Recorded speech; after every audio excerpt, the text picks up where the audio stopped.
नमस्कार फ्रेंड्स, आप सभी को तीज की हार्दिक शुभकामना। आइए सुनते हैं एक गाना।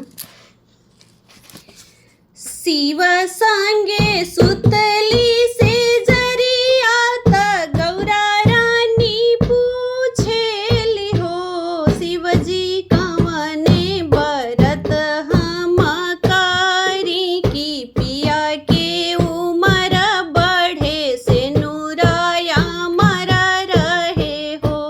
शिवजी कवने बरत हम करी की पिया के उमर बढ़े से नूरा अमर रहे हो।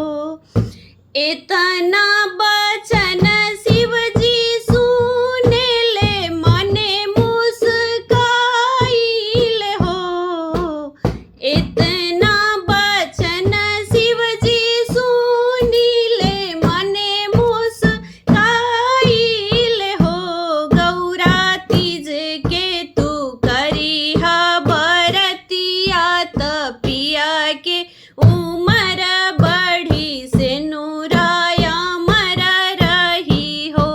गौरा तीज के तू करिहा बरतिया त पिया के उमर बढ़ी से नूराया मर रही हो। तीज के बरत बड़ा पावन लागे मन भावन हो। तीज के बरत बड़ा पावन लागे मन भावन हो। गौरा निर्जल रखिया तेवहारत शिव के पूजन जइहा सोलहो सिंगार करिहा हो। गौरा निर्जल रखिया तेवहारत शिव के पूजन जइहा सोलहो सिंगार करिहा हो।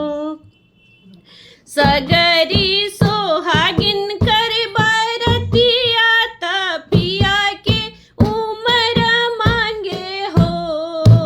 सगरी सोहागिन कर बरतिया त पिया के उमर मांगे हो। गौरा जन्म जन्म रहिहा सोहागिन त से नूराया मर रही हो। गौरा जन्म जन्म रहिया सोहागिन त से नूरा